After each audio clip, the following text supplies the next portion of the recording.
It's 4 o'clock in Los Angeles. It's 6 o'clock in Chicago, and 7 p.m. in New York City. Hello, buddy. I'm Mad Dog DeCipio.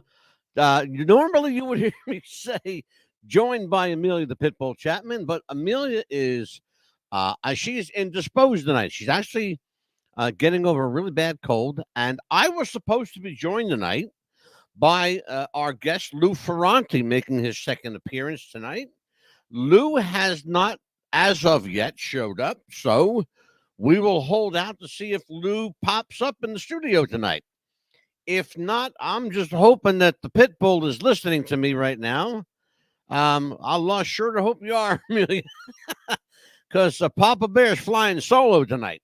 We were going to talk to Lou Ferranti about his brand new book, Borgata, Rise of Empire, a history of the American mafia. Now, Lou has been here before, and he will be here again. In fact, in just a couple of weeks, as a matter of fact. But he was supposed to be here tonight. I don't know if Lou had a prior engagement he didn't remember he had, or if he is on a book tour, which is entirely likely given this book. It's a fascinating book. And if you haven't got, I got to tell you, just go get it. Go on Amazon.com. It's Borgata, Rise of Empire, a history of the American mafia. This is book one in the trilogy. There are 3 books in this trilogy. This is the first one. Lou was going to be here to talk about the next 2, but we'll just have to find out what happened to Lou and catch up with him. So, listen, since it's just us here tonight, how the hell are you? How is everybody? I hope you had a great weekend. It's been a somber weekend. Here's Lou. How's it going, buddy? There he is. Well, I just said to my audience, I said, folks, I was telling them about the book. I said that you can catch up on Amazon. It's Borgata, Rise of Empire. This is book 1 in the trilogy. I said, knowing Lou, he either forgot or he's on a road tour somewhere. So how are you, my friend? Good, very good. And yourself? Busy. I was just telling everybody, I had a kind of a somber weekend. We lost, my wife lost her uncle last night, and her co-worker's mother passed away yesterday morning. Sorry. So we had two. Thank you. 2 in the same day. But life goes on, as they say, Lou. Yeah, Life that's a goes tough on. one. Yeah. What don't kill you makes you stronger. I agree. Yeah. I tell you what, I got this book. It arrived in the mail Saturday, Mhm. and I haven't put it down. Oh, great. This is a hell of a book, brother. We got a lot to talk about. As Ricky Ricardo would say, you got explaining to do, Lucy. Let's first of all, I want to tell everybody, Borgata, Rise of Empire, History of the American Mafia. This is book 1 in the trilogy. Now, there are 3 books that will precede this. What I read here, if this is a precursor to the next 2, boy, I'm going to tell you what, you've been a busy cat, brother, because there's a lot of info in this book, a lot. Mm-hmm. And we're going to talk about a lot of it tonight. I want to tell everybody just some of the reviews that this and your other book, Mob Rules, is getting. I think this is from Mob Rules. Let me tell everybody.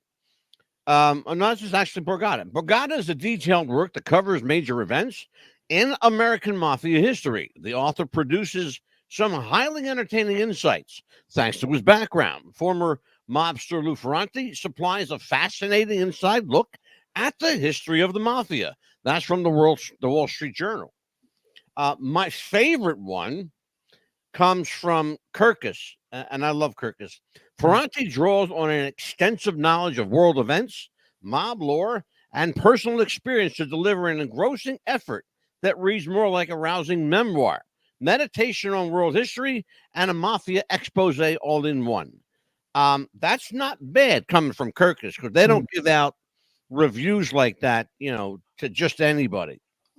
I agree. It's like pulling teeth. Now, yeah, it's a, Mhm, a hell of a review. It's one of my favorites, mhm. and that's just two I read, Lou, and I've got a page and a half over here, brother.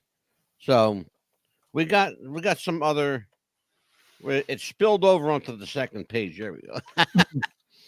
So Great. let's talk about Borgata. The name. Where did Borgata come from? The name comes from, we used to call it in the life, you would say you're with someone, let's say Angelo, you have your own crime family. We would say we're with Angelo's Borgata or his Brugade. You wouldn't say necessarily, you wouldn't use the term a crime family. So if somebody says, where's Louis from? He's with Angelo's Brugade or his Borgata. And the name originally comes from an Italian, like an Italian ghetto, close knit people, neighbors, family, like almost like the Spanish barrios or the Latin American barrios. Yeah. It would be the Borgata would be like the Italian neighborhood, and that's where it comes from. And then a family is like a close knit, supposed to be a close knit bunch of guys, Yeah. and it comes from that. So when I thought of it, I was using the term as I was writing, and I said, this could be a good title for the whole trilogy, the Borgata trilogy. And Borgata, Rise of Empire, Borgata, Clash of Titans, Borgata, Autumn of Empire. And I looked it up and nobody was using it. So I said, wow, that's great. Because typically, you come up with a name, you check it out, somebody's used it for something. Yeah. Other than the Borgata in Atlantic City casinos, the casino in Atlantic City, nobody was using it in anything having to deal with this genre, this sort of writing. So It's interesting that you brought up the Atlantic City Casino. Mhm. Because the first thing I thought of when I saw the book title was, in fact, the casino, Mhm. and wondered if there was any connection. But now that Mhm. you explain that, it makes perfect sense why the Borgata is called the Borgata. Mhm. Um, if anyone has any premise Mhm. that organized crime has left Atlantic City, you're under a delusion. Mhm. It's as strong today as it was 30 years ago. Mhm. When or more than that, when the casinos came in what, Lou? In I think 79, they passed the I was laws. going to say, so was it the 70s? I believe that. Yeah. Yeah, late 70s. I think So they. we're talking about some, 30, 40 years now, Mhm, mhm. right? 40 Yeah, years. yeah. What's interesting, 40, yeah, yeah. yeah, No, I was 40 saying what's plus years, interesting, matter of fact. yeah, And mhm, so we're talking about, mhm, a presence that has been there for a long time, mhm, as it was in Las Vegas. Let's be honest. Let's be fair. mhm, There's enough blame to go around. mhm, Vegas, however, my understanding was founded by Benjamin Siegel, um, who I think, if the story is right, he had this vision, Lou, of an oasis for where soldiers could kind mhm, of relax a little bit on the stopover mhm, cross country. People used to travel by trains a lot back in the day. mhm, mhm.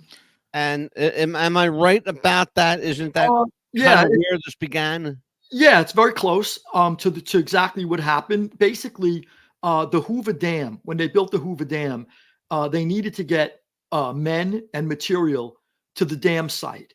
And the crossroads, the closest place that where people could go through to get to the dam site, was through Las Vegas. And a lot of the workers used to then work at the dam site all week and then go to Vegas to drink and spend their money on women, because they had obviously um, bordellos, they had gambling, they had liquor, and the dam site where the workers were housed was during Prohibition. It was dry. There was no drinking allowed. They didn't need these guys up on scaffolds drunk, so they Yeah, wanted to keep them away from liquor for obvious reasons. And sure. so Siegel actually then, after it starts to pick up speed, Vegas, and then it's put on hold during the war, where soldiers do pass through there, just as you said. Yeah, But the building of Vegas was kind of put on hold. Everything was put on hold until we could win. The Allies yeah, could seek victory in the Asiatic Pacific and the European theater. After the war was over, that's when everyone started to flood in there. Now, Siegel wasn't the first to go there. There were a couple of other mob guys in and around Vegas, coming out of Chicago, coming out of New York, but Siegel really was the first to put it on the map.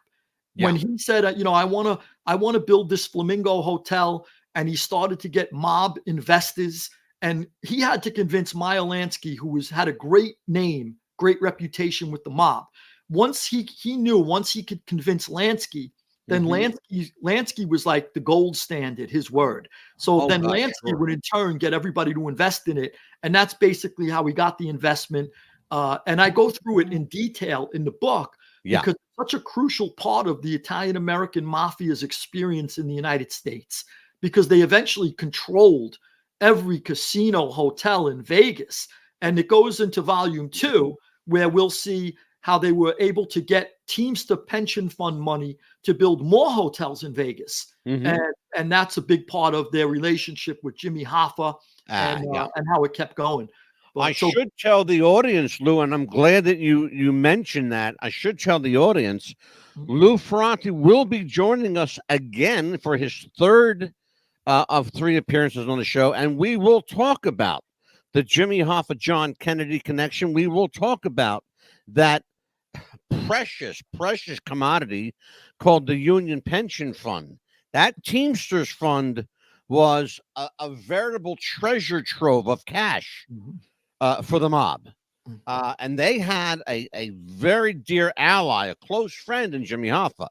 We're going to talk about where that all went wrong in that episode. But you mentioned the American Mafia, but which, by the way, in and of itself is a contradiction in terms. The Mafia is, by definition, an Italian name, an Italian thing. Cosa Nostra, our thing. Which, by the way, Lou, it always cracks me up when people say La Cosa Nostra, because that would literally mean our thing. It would literally mean our thing. Where did La Cosa Nostra come from? Who decided to put the "la" on it? Yeah, I'm not sure how they put that on, but it does originate in Sicily. They felt like it was their thing, their exclusive thing. And it came to America, and they picked it up more and more in America. In Sicily is where the whole thing began, and I go through that also too deeply in the book. I wanted to know, when I started writing this history, I read a lot of books that they'll tell you, well, the mafia came from Sicily, or they'll tell you the mafia sort of stemmed from feudalism. And there's usually a word or two about it, and then they move on. And they leave me with more questions than they've answered. And I was very frustrated. When I want to read a book, let's say about the Roman Empire, I become very frustrated if they start with Julius Caesar or Augustus Caesar. I want to know what created that man, what created that Caesar. Yeah. I love that. I love that inquisitive nature. I'm the same way. One of my favorite things is to dissect history. To see, I by nature, I'm a guy that likes to take things apart and see how they work. And I do that with history as well. I want to see how it works. Let's talk about Sicily. Let's talk about the Moors invading Sicily. Let's talk about how we Italians ended up being fairly olive complected when we weren't before. People don't understand that, Italians are genetically fair-skinned people with blonde hair and blue eyes, like you would see in Idaho or someplace like that. We are not inherently dark-skinned people. We became so through attrition. We were invaded in Sicily by the Moors that spread throughout Italy. It's like Lou, it's a chain event. One copulates with another, and one family enters another, and before you know it, you got all these, mixed breed people in there. But they made some beautiful babies. Yeah. Italians are some of the most good-looking people in the world. We are completely biased on that. So let's just tell the audience, Lou. Not myself included. I just mean the people I know, people I've seen in Italy, the Italian Americans I've known. A lot of the women. and men, actors and actresses, etc. I realized that I never knew until I started doing deeper research. My grandmother, my father's parents were from Bari. My mother's father was from Naples, and her mother was from Sicily. So I'm a bit of a mutt, Right. all Italian, but different parts of Italy.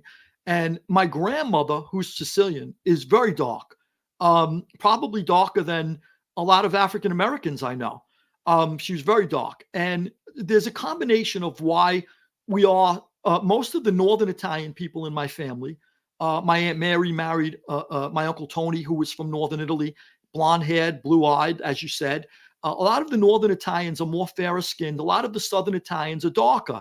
And there's two reasons. One is the sort of like the Mediterranean bronze skinned people that come from Southern Italy. Yeah. And also, just as you said, Southern Italy, as well as Sicily, which was sort of categorized as part of Southern Italy. They have been invaded from the North Africans and all different types of peoples throughout Yeah. the ages. They have Arabs. Arabs were there for quite some time. The Sure. Spanish were there for quite some time. So even my own name, Ferrante, King Ferrante of Naples, was originally King Ferdinand from Spain, Yeah. and then became King Ferrante. And so even the name comes from Spain. So we're the original Latins, which people fail to realize Yeah. in America today. Absolutely. Yeah, most people don't realize that. Mhm. But it's interesting too that there is so many different peoples that are intermixed with our bloodline as Southern Italians for the most part, but all Italians. And I didn't realize that until I got deep into the research. And then I started talking to friends of mine who have done ancestry stuff and genealogical tests and stuff, Yeah. and they found themselves to be either a percentage from Africa, a percentage from Middle East, a percentage from different places all over the world, which intrigued them. And they said, "Wow, and it's because Italy was always sort of like the crossroads of empires." Yeah. It's interesting when I did my family tree, Mhm. I found I was the direct descendant of Aurelius Scipio, That's who it. was the lead general in the Carthaginian War. He teamed with a guy whose name was Hannibal at Yeah, the time. he beat Hannibal. Um, Mhm. and I found out what my name literally means. It means the word Scipio is from the word Cipollone, which Mhm. is an onion. If people Mhm. don't understand that, a Cipollone is an onion. Mm, So mhm, my name literally means of the onion field, mm. which is interesting because my entire family's in the food industry.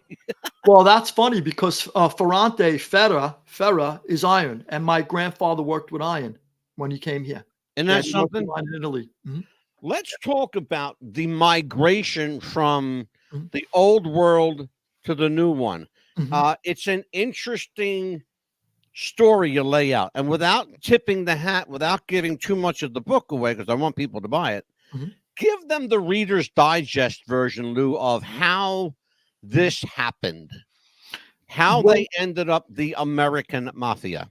yeah. So when the United States abolished the terrible institution of slavery in the 1860s, yeah, the Civil War is over by 1865. Slavery is subsequently abolished, and Right. now the Southern plantations, for the most part, but all of the United States, is in desperate need of workers, especially the Mhm. South to replace the slave labor. But we're also an Yeah. up and coming industrial society, and we need Right. workers to fill those jobs. And at the same time, around the same time, Italy was unified. And when Italy was unified, Italy was always different city states. You had Venice, you had Florence, you had Oh, uh, sure. yeah, it was always Tuscany. You had all these different city states up Mhm. and down the peninsula of Italy, the boot. Yeah. And all of a sudden in the 1860s, because of Giuseppe Mazzini and Cavour, Count Cavour, Italy is united and becomes one nation. And when that happened, Sicilians were sort of lumped into it, and they were dragged into it, and they were lied to. They didn't want to be part of Italy. They felt Right. it was their latest overlord. We had enough. We've been ruled by the Romans, the Greeks, the Spanish, the French, the Arabs. We're tired of it. We don't want it anymore. We Yeah. want to be independent. But they were sort Mhm. of hoodwinked into it, and that's a deeper conversation. But most Sicilians I knew, even growing up, thought of themselves. If you said to my grandmother, I'd say, Nana, you're Italian in some form of conversation. She would say, "No, I'm not. I'm Sicilian." Ooh. I Yeah. know people, Lou. I got news for you, brother. I know people today Mhm.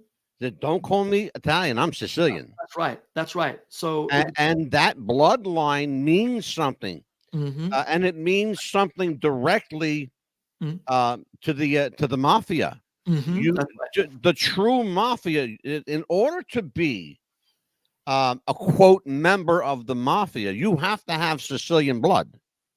That Now was well, the rule for the longest time. in the beginning, that's correct, and then at some point, they loosened it up and said just Italian blood is enough, so you could be from Calabria, you could be from Mhm. even Northern Italy, but originally, as you said, it was just Sicilian blood, and I go through the initial war, which was between 2 Sicilian factions who did not like each other in the United States, and they had a war, and desperate for soldiers, they had to recruit Italians outside of Sicily who were here, Mm. Italian Americans, other Italian Americans, a lot of Yeah. Napolitans, Neapolitans Oh, were sure. brought into the ranks and stuff.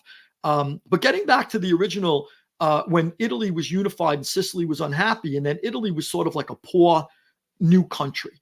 And a lot of the Sicilians and a lot of the Southern Italians, being from Naples or Calabria, they saw an opportunity in America because America was desperate for labor. So they were these huge immigrant waves into the United States. And along with these massive immigrant waves came the mafiosos, fugitives from justice, some of them just rode in with the wave looking for a new opportunity. Mhm. And then what they did was they sort of like piggybacked on the backs of hardworking Italian Americans Yeah. because their work ethic, the Italian Americans, time and again, other nationalities, other ethnicities rather, time and again praised the Italian Americans for having the hardest work ethic. And they said they're like mules on working on a farm. It's incredible what the Yeah. Italian American could do in a day. I'll need 2 workers to make up for what one Italian can do. Yeah. And because of that, they dominated the waterfront. They dominated fruit and vegetable markets. They dominated industries like the garment center. And Mhm. because of their dominance in those areas, because of their hard work ethic, the mafiosos need only then kind of like ride in behind them and organize them into a workforce where you could say, well, if all the Italians are going to work for me through threats, through bribes, through whatever, and they're working for me and I'm organizing them and mobilizing them, I could Yeah. shut down the waterfront in an hour and Oh, everything that's yeah. coming in is perishable. All the fruit, vegetables, fish. So I could shut down an industry Sure. just with a nod of the head. And Yeah. that's how the mafiosos gained a lot of power through the hardworking Italian immigrants.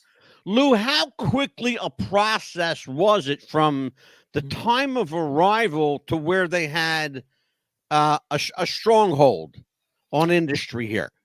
So they started to really the strong immigrant waves. It started after the Civil War, but it started getting heavy towards the end of the 19th century, the late 1800s is when it Mhm. really became a lot of millions, several million people came in, and Yeah. then with lightning speed, the mafia started to creep up everywhere, and they would sort of like throughout cities across the country. There were 24 borgatas or mafia families in 24 metropolitan cities across the United States. Wow. So, yeah, I mean, this is incredible with lightning speed. And they were sending letters to each other saying, look out for Gino, he's on his way. Look out for Nino, he should be there tomorrow. Look out for Pino, he got there yesterday, and so on and so forth. So they constantly looked out for each other and they would sort of like spread out across the country with the hardworking Italian Americans who were only looking for work. They Mhm. went where they knew if you're a mobster, you're not going to get far if you go tell a bunch of Germans or Irish, I want to take over the waterfront. They're going to kill you and throw you in the water. Oh, But if you sure. go there and all the Italians are hardworking and you say, Yeah. look, you know me, hey, paisan, what's going on? Hey, Exactly. he's one of us. Okay, let's look. If we get together and we stand together, just follow my lead. And whether they wanted to, sometimes somebody would speak up and say, I don't want to be part of this. And then they were muscled into it, or they left, or they were fired. And they sort Yeah. of weeded out the Italians who didn't want to be part of it. I Mhm. know an Italian American family who was in the waste removal business in the very early 20th century, Mhm. 3 generations ago. And they knew that the mob had infiltrated that so deeply that they didn't want to be part of that. So they went to another state and started. Mhm. So there were Italian Yeah. Americans who ran away from it, but the mafia still kept pushing forward until they dominated a lot of industries. Yeah. People don't understand that. The whole Tony Soprano thing being in the waste removal business, that's not just a show plot. And that's Mhm, real life. mhm, mhm, People don't understand that. mhm, I would venture to say that in the state of New Jersey where I live, mhm, 100% of probably 100% mhm, of all waste removal is mafia controlled. I don't have a problem saying that. mhm, Probably in New York as well. Probably a good 80 to 90% mhm. is all mob controlled. Why did we as a people allow them to have that kind of power? To give the mafia credit, and I don't want to be misconstrued with my words, but to give the mafia some credit where it's due, at a time when the industry was chaotic, the Hmm. mafia did step in. For example, I have a friend of mine who controlled all of the waste removal in Long Island at one point or another, Hmm. and he was eventually charged with running a quote unquote cartel. And it was he said they said the mafia was controlling all of the garbage on Long Island.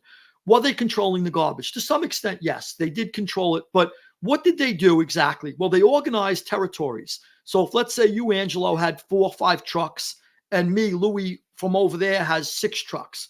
Instead of us stepping on each other's toes and trying to and fighting over different territories, they would say, Angelo, this is your territory. Louis, this is yours. Joey, this is yours. Frankie, this is yours. And then there were also non-Italians who were part of this quote unquote cartel. You had Right. a German guy, you had an Irish guy, you had a Welshman, you had all different types of people who wanted to start businesses, and they were allowed to participate.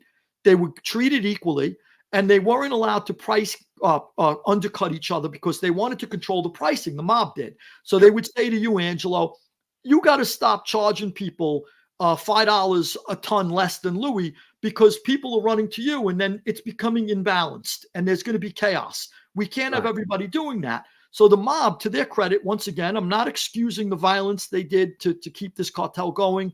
I'm not excusing any type of racketeering charges that were probably valid. But I will say this: everybody was allowed to eat from this pie while my friend was in control of Right. that waste management on Long Island. At some point or another, I won't name the company, a giant corporation with the help of the government pushed out all of the mob guys. And then what happened was slowly but surely that giant corporation bought up all of the small outfits like Hmm. yours, like mine, like Joey's, like Nino's, and so on and so forth. And once, like O'Reilly, like O'Flanagan, even the other non-Italians. And Yeah. slowly but surely, that one company dominated the industry where a guy like you or a guy like me now can't compete with that big company because Yeah. they're so big and they put us out of business. So now your kids can't eat, my kids can't eat, but we did eat when the mob was controlling it. So to their credit, the mob's credit, I will say this: I'm not excusing their conduct in the way of violence or any type of racketeering charges that were valid, as I said. But I will say this: who's the real mafia? If a big corporation owns it Oh, now, and sure. you and I can't start up a little company with Yeah. 3 or 4 trucks, but the mafia allowed us to. Yeah. Who's the real mafia? Is it the big corporations or is it the Of course. mafia? You'll not get an argument from me. I've been making the argument for years, Lou. Mhm. That the mob has nothing on the government Right. because that's real organized crime. And when I say real organized and real crime, brother, Mhm. Mhm. the government doesn't, you don't hold a candle to that level of organized crime. That's right. You can't compete on that level. Mhm. So what's it going to hurt to let a guy, as they say in The Godfather, wet his beak a little? Yeah. It's Mhm. not going to hurt anybody. That's And right. maybe, he might do something good, make a few dollars for his family.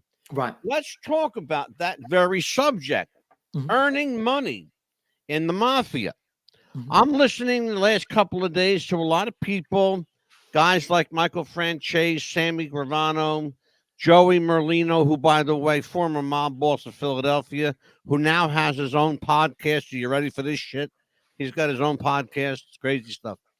Um, I'm listening to people like Larry Mazza and John A. Light and, a bunch of people like that. And they all say the same thing. They all say the same thing. They've taken away, they've, whoever they is, they've taken away our ability to earn. Who is they and how much are we talking about in earnings, Lou? So you really can't. There's always guesstimates Fortune 500 magazine came out with a story back in the 80s, and they tried to guess what the mob bosses were worth and what the industry was worth, but nobody could ever really pinpoint it. Even in my own case, the prosecutors would try to say they stole millions and millions of dollars, and they throw around figures. So a big mob guy once said to me in the very beginning, when I was kind of coming into the world, coming into the life, he said to me, look, when you read in the newspapers about all the money and all the killings, and let me tell you something, just so you know, all of that money that they tribute to us is bullshit. All of the murders is true. That's what he said to me. Yeah. So he did make it clear. But there is millions involved, and the government did take away a lot of it.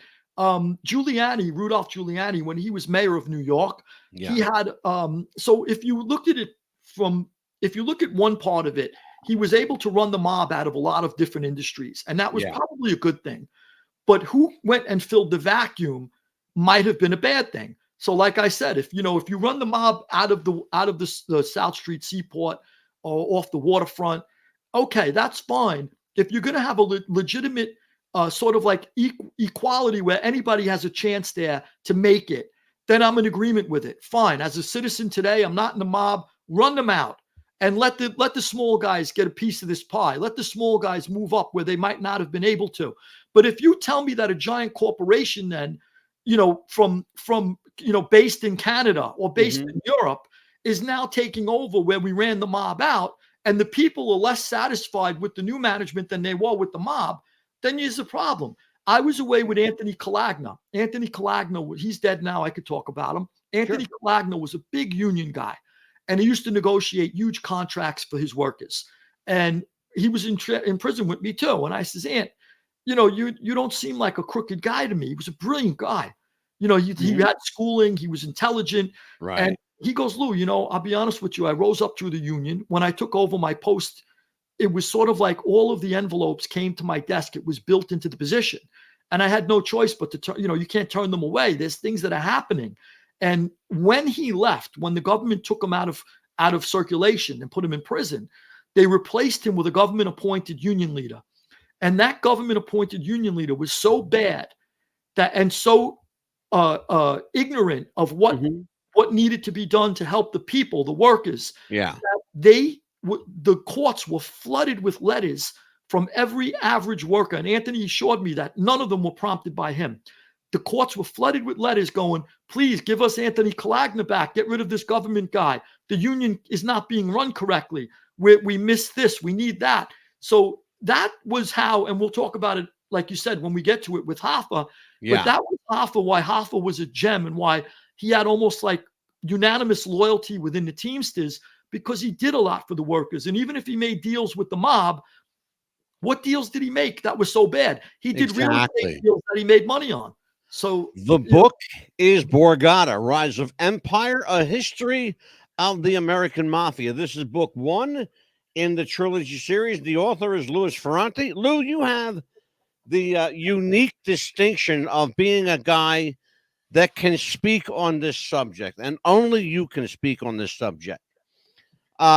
Your boss, at your late boss, Mr. John Gotti, became a powerful man because someone had to die for him to get there. That person was Mr. Paul Castellano. Now, Paul Castellano, by all admission, I think, and anybody with any sense of or history of the mafia will understand, Paul Castellano was, they called him the banker. He was a money guy, but he wasn't a street guy. He was a guy who dined at fancy restaurants and always wore a suit and tie, and that's who he was. John Gotti was a street guy. How did, and it's a strange thing to say, Lou, but how did a street guy end up making more money than the alleged so-called banker? How did that happen? Yeah. So more money and less bloodshed, by the way, Lou. I don't know if you know this or not. I did some research. John Gotti took over, and there was less bloodshed under John Gotti than in the previous 18 to 20 years before him. No one ever says what you just said, and it's exactly right. And that's exactly 1000% right. And if you were to deduct the murders that Sammy the Bull Gravano was responsible for, Mhm. John Gotti almost killed no one. I mean, that's really the truth. Yeah. I mean, that's and compared to not only Paul Castellano, who killed matter of factly, Yeah. like it was nothing. And I knew people who knew Castellano firsthand in his house, and we all know now from books and etc. He was a killer. But not Oh, only yeah. him, even Carlo Gambino killed very easily. Oh, Carlo sure. Gambino didn't think twice either. If he thought he had any reason to fear you, he looked like an old grandfather, Carlo Gambino, like a nice little Yeah. old man. He had like a little smile on his face. He was very frail. Yeah. He wasn't. People were terrified of him. Can I tell you something, Lou? Mhm. I met him twice. Oh, that's interesting. I met him twice. That's interesting. And both times, the first time I shook his hand, the second time he gave me a hug. Yeah. Yeah. I understood. And that's a true story. And I will not tell anyone, not then or to this day, and beyond this day. I will never tell anyone why I was there to see him. Mhm. But I will suffice it to say he's gone now. Mhm. That was then, this is now. Mhm. And you're right. He looked like somebody's grandpa. That's right. Yeah, that's right. And he did not. You'd never mistake him for like a Marlon Brando, Don Corleone type. Oh God, no. Yeah, No. yeah. You'd probably think first he should be like handing out lemon ices, or at the corner of like his son owns the pizzeria and he doesn't know what to do with his father or his grandfather. That's what he Right. looked Yeah, like. exactly. Yeah. Talk to me about the power that old man wielded. Well, he was extremely powerful. Carlo Gambino knew how to gain and maintain power. And that was his expertise. He was absolutely brilliant when it came to that. And if you never lose sight of that power, those are the people who stay in power for the longest and obviously become the biggest and dominate the most. Guys who lose sight of it, whether it be John Gotti's ego, whether it be someone else's greed, whether it be certain people make major mistakes and their character flaws lead to their own downfall. Yeah. Carlo Gambino did not have those character flaws. If you do like a sort of like an analytical, sort of like a study of his character, you would find almost like the perfect specimen to run a mafia family, almost like right out of the movie screen by Francis Ford Coppola, Don Corleone. Maybe even better than Corleone, because Corleone had a soft spot for Sonny Corleone. So not even him. So, I mean, he was an incredible earner from when he was young. As sort of like as nondescript as he was, he figured out how to get to the top spot. Big part of it was, though, he had a lot of blood in the family. And Oh what I God, mean yeah, by that- absolutely. A lot. his own lot. brothers were captains, his nephews, his cousins. Yeah. He brought people over from Sicily. So Mhm. so the Gambino crime family was saturated with literally members of the Gambino and Castellano clans, which were both part of the Gambino blood family. And that sort of was a big part of it. You mentioned character study. Let's talk about character study. I pulled 4 characters from American Mafia lore. I want to talk about these 4 guys. And in no particular order, Lou. Mhm. Al Capone, Mhm. Meyer Lansky, Lucky Luciano, and Joe Velacci. Okay. Let's talk about Velacci first, I guess. Okay. He's the guy most famous. People have heard and seen, of course, they've read the book, The Velacci Papers. You may have even seen the movie, The Velacci Papers. Mhm. Tell everybody who Joe Velacci was and Yep. why he was such an interesting Mhm. character study, mafia wise. Yeah, so it's a great question because he played such a big role in mobdom, and he sort of takes for a while he takes center stage in volume 2 of the Borgata trilogy, which by the way your listeners can pre-order now on Amazon as well. It should be due out this year. It will be due out this year. Will be out. So part 2, volume 2, Velacci plays a role, and Velacci was part of the Genovese family. Vito Genovese sort of was a Neapolitan, a Napolitan, as we would say. And he had a lot of Napolitans in his Borgata and his crew. and Valachi was an oblidan. So he was sort of part of that crew. He was never a big earner, but he did a lot of work, meaning he killed people. At some point or another, Genovese had an idea that Valachi snitched, and they were in prison together, and he ordered his murder. And I don't want to go too deep into it because I unravel a lot of mystery in volume 2. But I will say that eventually he had to kill somebody, Valachi. He gets caught. He goes in front of, he wants to get out of it. He doesn't want to do a murder bit. And he thinks that Genovese wants to kill him. So he says, let me snitch. And he becomes an informant. And Bobby Kennedy, who's the attorney general at the time, seized on this because he wanted to prove to the American people that the mafia was real, that it existed throughout the country. And now all of a sudden he brings Joe Valachi before a Senate committee and he has him testify, and he's grilled by senators. And he's asked all kinds of questions about La Cosa Nostra, and he starts to tell about the oath he took, and he talks about the structure of a mafia family, which is very much like the Roman legions, and he talks about capo regimes for the first time. And a lot of this sort of the American public swallowed it wholesale. I mean, they've never heard this stuff before. Oh, yeah. This is long before the Godfather movie. So Valachi is the first real informant that, open informant. Now, we didn't know this until later, that J. Edgar Hoover did have confidential informants he was already conferring with in the underworld. Yeah. But nobody knew about that, including Bobby Kennedy, who wasn't told about that. So one of those people, by the way, Lou, and we should, in the interest of full disclosure, we should tell people that one of those informants, very close informant to J. Edgar Hoover, intimately so, was Johnny Roselli. Yes. Johnny Roselli, it can be said now, was J. Edgar Hoover's boyfriend. Oh, I'm not sure about that. Well, we know that historically now. Yeah, really. So that's, yes, sir. Yeah, I didn't. Oh, yeah. Freedom of Information Act. Yeah. Oh, wow. So I'd love to see that. I'm gonna research it now that you said it, in case I got to add it before. They had a kind of a tryst. Yeah, the best word to use. That's factual. That's really? I had to check it. I didn't want to say anything, out of school here.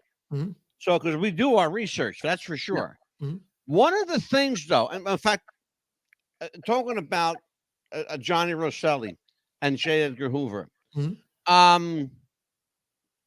we have to, at least peripherally, Lou, we have to talk about the relationship between those two as it relates to John Kennedy. Just peripherally, what was the associate? Why did Hoover, and for that matter, Johnny Roselli, why did they hate John Kennedy so much? Did they have a personal beef, or what? There's a lot of components in this, and it's very interesting. And I cover it briefly in volume 1 and thoroughly in volume 2. And basically what happens is why Hoover, I cover in volume 1, why Hoover did not want to go after the mob. And in volume 2, I cover more so the feud with Kennedy. And what happened was Frank Sinatra was sort of a liaison between the mob and the Kennedy administration before Kennedy was actually in office, the Kennedy campaign. And Sinatra loved, Kennedy liked hanging out with Sinatra, and Sinatra was always around beautiful women, and Kennedy liked women, we all know now. So he sort of gravitated towards Sinatra, always hanging out with him. And Sinatra owed the mob favors from when he was young coming up. Sure. Willie out of Jersey used to make him sing in his clubs. He helped him get out of a contract with Tommy Dorsey. So there was a lot of things that Sinatra liked hanging out with the mob and owed them.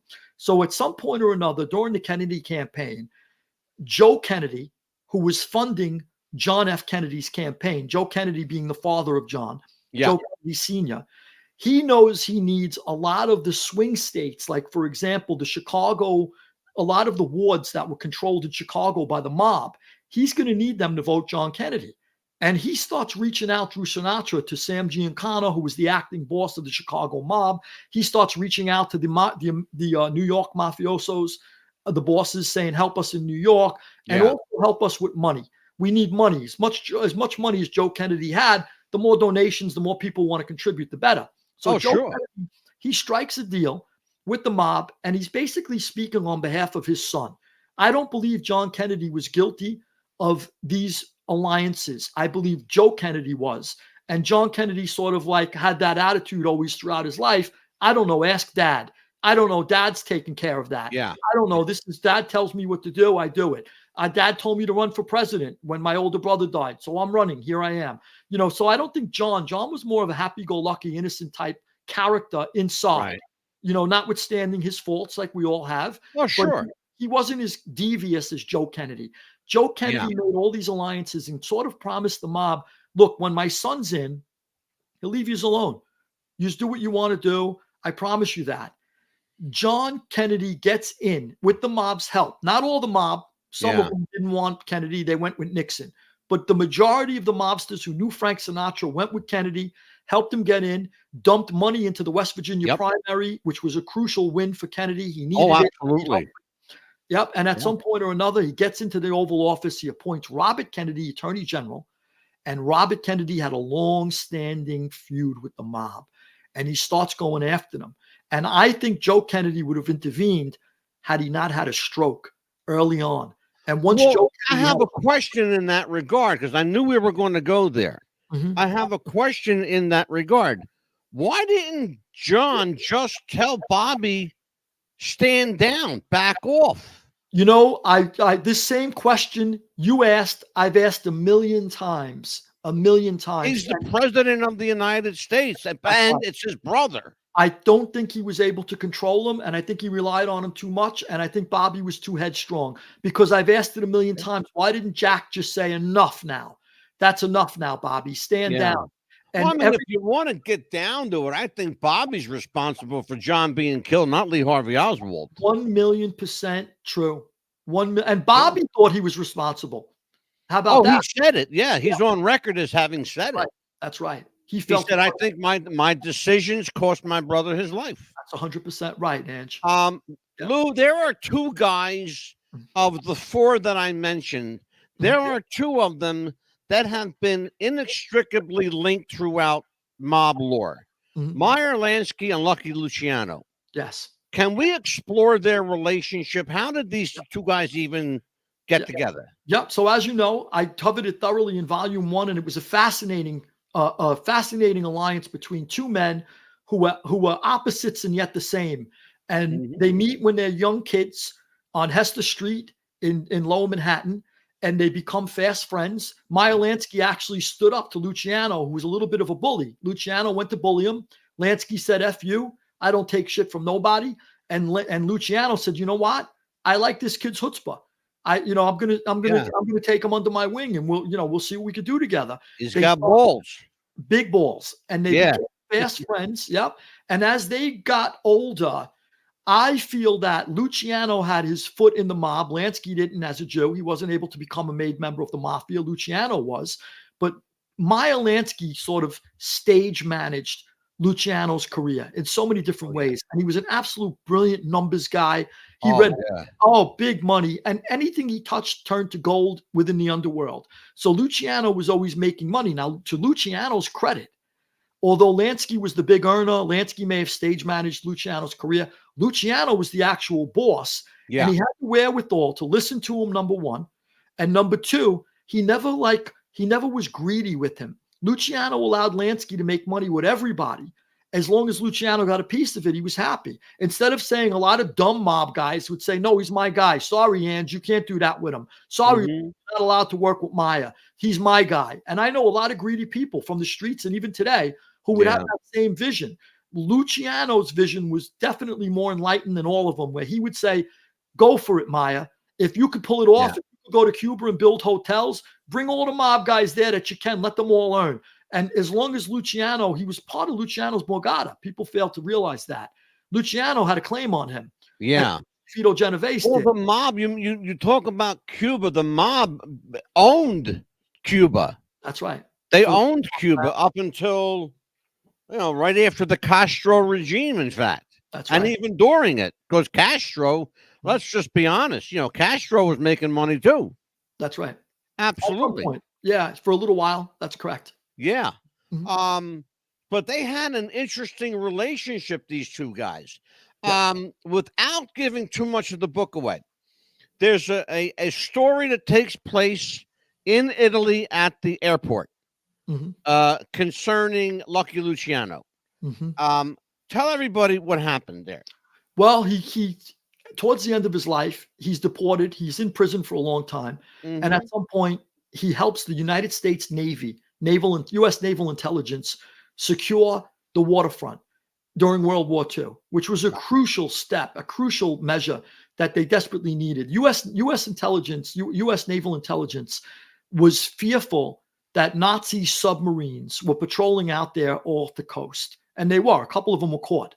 Yeah. One off the coast of Long Island, another one somewhere was caught. I forget now off the top of my head, but they caught a couple of Nazi submarines. And then there was a ship that belonged to the French that was parked on the New York piers, and that ship was, instead of giving it back to the Vichy French government after the Nazis took over France, Mm-hmm. Hitler, the United States said, we'll just keep the ship. It was originally the USS Normandy. They rechristened it the USS Lafayette after the colonial Civil War hero. I'm sorry, Revolutionary War hero who fought with Washington. So they rename it the USS Lafayette, and the Lafayette is burned in New York Harbor. And they all believe it. Everybody believed at first it was sabotage. Eventually, the Navy said, well, it wasn't, but a lot of people still believed, even after the Navy cleared that theory. Yeah. And they said, well, if it's sabotage, whether the U.S. Navy believed it was or wasn't when they cleared it of that, they still believe that it could happen whether it did or didn't. And they needed the Italian-American mafia to secure the waterfront so that it didn't happen again or wouldn't happen if it was sabotage. Yeah. And they said, basically, they got in bed with this guy, Joe Sox Lanza. So Joe Sox was controlling the waterfront on behalf of Luciano. And Joe Sox says, look, my boss is in Clinton, Dannemora, a prison where I was at one point myself. But he said he's up in Clinton, Dannemora. If you get word to him, let him give me the okay. Otherwise, they'll kill me. I can't work with the government. You know, these other mob guys will hear I'm working with the government. They'll clip me. Go to my boss. So they go to Luciano and they tell him, look, we want to work with, we want Sox Lanza to help us, and we want to work with the Navy. And, you know, the Navy's going to work with the mob. Keep the waterfront okay. He says, fine. So in the end of the war, for his help, Governor Dewey acquitted him, gave him commutation, let him out of prison, but under condition that he be deported back to Italy. So they sent Luciano back to Italy. Now he's living out the last of his days over there, and he's a little broke. He's getting a little check from Vito Genovese, who eventually took over after taking over through Frank Costello, which is an interesting intrigue in the book. I urge everyone to read it. But eventually Genovese. He was the character, Frank Costello. Big time. Yeah, he was great. He controlled Tammany Hall, had Tammany Hall in his pocket. So at some point, Luciano's in Italy, and he wants to write a movie and a book about his life. And Genovese sends a guy there to tell him, no, Dad, you're not allowed to. And he says, get the script. We want to read it. I'm taking it back with me to New York. So Luciano calls the guy he's writing the script with, a producer. He's in Spain. He says, get on a plane, come to see me in Italy right away. When the guy gets there, unfortunately for Luciano, he's so worked up over this, and he has a massive heart attack in the airport. And that's sort of like the exit of, and lucky Luciano was the Augustus Caesar of this era. Yeah. He was the guy who really made a lot of it happen. He was a central character throughout the book. And there he is. He exits towards the end of volume 1. I hope I didn't give too much of a spoiler away, but it's still. Oh, no, I'll tell you what, that's perfect. That's a perfect segue. The last guy on the list actually has a house 3 minutes up the street from where I live right now. I live exactly 3 minutes from Al Capone's summer home. Oh, wow. In Clementon, New Jersey. It's a sprawling estate. It's the biggest house in town. It just sold for $3.75 million today, in today's money. Al Capone, there's a placard there and everything, Lou. Former home of Al Capone. Interesting. I want to talk about Al for about 6 minutes because we've got about 7 minutes left. Let's talk about Al Capone and his legacy, his aura, the lore surrounding this larger than life, short little fat guy named Al Capone. Okay. Well, first I want to apologize to anyone viewing us tonight. Darkness fell. I didn't have a light on, so I'm more and more in the dark in my room, just so you know.